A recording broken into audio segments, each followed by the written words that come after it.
Hey guys, Ciaran here from the Academy. Just got my hands on the English paper too, so just going to do a quick kind of rundown through it and see what was on offer this year. The monster paper, the 3-hour, 20-minute one that everybody dreads and looks forward to in equal measure. So just turn the page. So again, first of all, of course, on the cover we see acknowledging the changes to the paper and the fact that you only had to attempt 2 of the sections, 2 out of the 3. And so we have our single text comparative study poetry, all worth 70 marks this year, and 100 minutes on each section. So hopefully plenty of time for you to plan your responses, organize your ideas, and write some good quality essays for your examiner. So taking a look at the single text area, firstly, of course, most of us focusing on King Lear, as we did here in the Academy. So our standard 2 questions here, chaos and confusion, the focus on that first one. So we're certainly been a thematic focus there, kind of on the theme of order and disorder and how they're used then effectively throughout the play. So a thematic focus, but also, a scope there to look at maybe the dramaturgy, the effect of the staging, of the writing of the play as well, and explore maybe Shakespeare's writing style a little bit there and how he uses them, again, to great effect. The second question then focusing on the characters of Kent and the Fool, minor characters. Interesting wording on the question, the idea of leaving them out of a production, but really just prompting you to consider the importance, the role of those 2 minor characters and how they fit into the drama, how they, help Lear on his tragic journey, support him, teach lessons, etc. Kent primarily through the servitude, and the Fool then as the truth teller and the honest influence in Lear's life. So again, our 2 kind of standard character question, and then our sort of thematic / dramaturgy question there.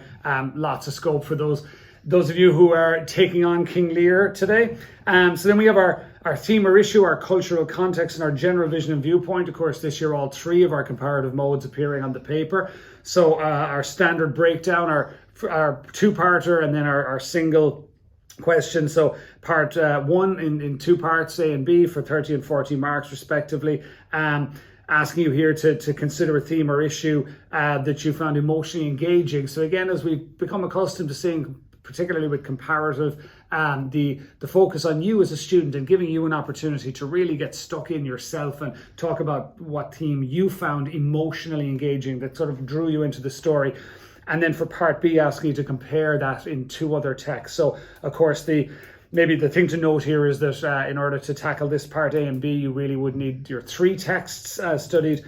Whereas if you focus only on the 2, then you are all set for the question 2, which again asked you to look at the insights you gained into studying a theme or issue. So again, the focus very much on the insight, on what lessons you learned and things you could take from studying that theme across at least 2 texts, but of course free to discuss all 3 there if you wanted as well. Our cultural context then, where the focus here on a relationship for part A of the first question that was influenced by the cultural context. So again, looking at the influence of on the characters, and then comparing in 2 other texts, again, another significant relationship. So just keeping that focus on one relationship, how it was impacted then by the cultural context.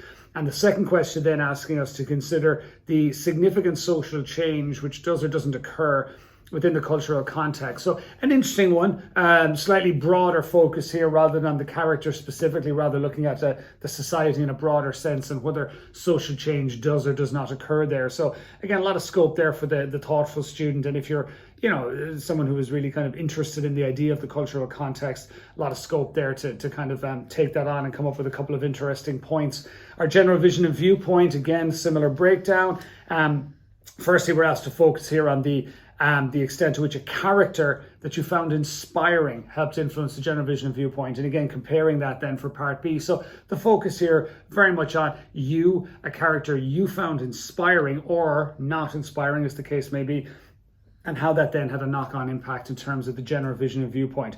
The second question then asking you to focus on the aspects that you found unsettling or disturbing. And again, those are very subjective concepts, so you very much could control the response here. And if, examiners will be instructed to take a broad interpretation of those words. So if you found something unsettling or disturbing and it impacted your general vision and viewpoint, then it is valid. You simply make that argument. So again, an interesting one when you're talking about personal response and engagement. And then we turn to our final section then, the one that many of you, I'd imagine, just ran to the hills when you were given the opportunity. But then at the same time, many of you may be happy to get stuck into your poetry after all those hours spent slaving over a hot poet, as it were. So looking at the unseen poem first, How to Construct an Albatross by Louise Grieg. Issuing instructions for the construction of an albatross. Okay, so interesting one. Seems like a kind of an original poem. I'll have to have a proper read of it and look at it later. But I suppose an initial reaction, again, we're looking at our questions. We see our standard question 1 broken into 2 parts for 10 marks each. And again, we see this magic word language being used. So again, that encompasses all of our poetic techniques, our pattern, our imagery, our sensuousness, our suggestiveness. All looking at all of these themes and these techniques that are the poet can employ in order to explore the theme. And that's so looking at how that's appealing, and then looking at the absence of the punctuation mark then at the end of the poem and the impact it has on you, and again, the thing about the unseen poem is always having courage, just taking on the question, not being afraid of being wrong, just using your knowledge of poetry to kind of formulate the best response you can. Question 2 then, asking you to explain why you find the poem either serious or amusing. So again, quite subjective, making an argument to an extent here and just supporting it then. So the idea for the 20 marks really would be that you make your 4 points and you kind of use your PRE technique there and just make sure that you get your point in there, you refer back and you explain it as best you can. And then finally the Rockstar then, the one everyone talks about, which poets appeared on the paper. So we have our 5 here. So Ivan Boland, John Keats, Seamus Heaney, Sylvia Plath, Paul Durkin.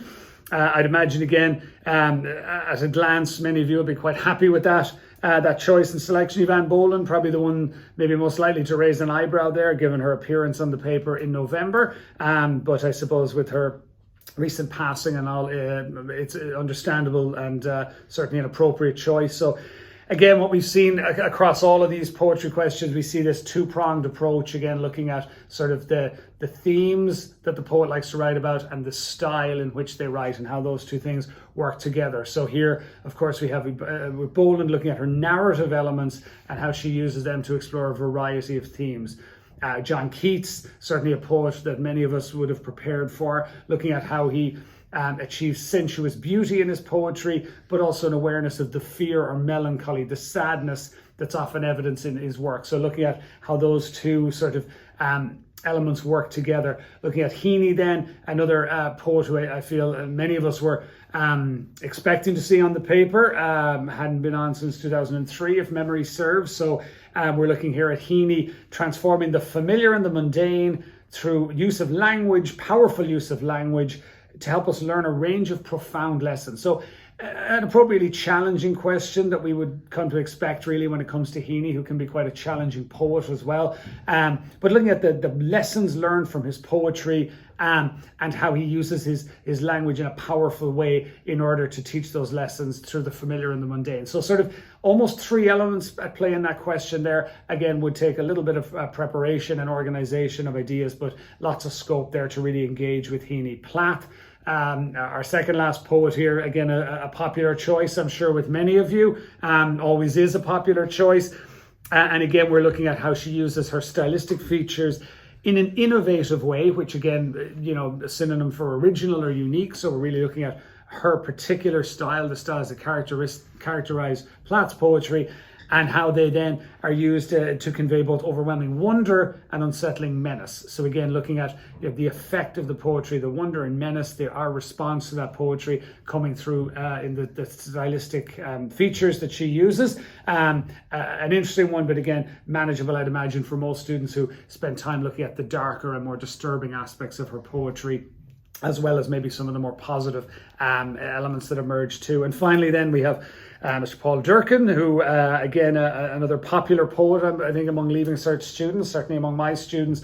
And here we're asked to look at how he uses tone or mood to express emotion, amplifying then his thematic concerns. And again, a little wordy, but just thinking that's really just his themes, his areas of focus. But the focus here very much then being on the mood that he creates. And again, which is inextricably linked with emotion in poetry, the tone, the mood that's created, naturally reflecting the poet's own emotional experiences, and how that sort of amplifies the term use here, or really kind of heightens our exploration of the theme. So that's that. It looks all very doable. I think all very, very accessible. I think something for everybody.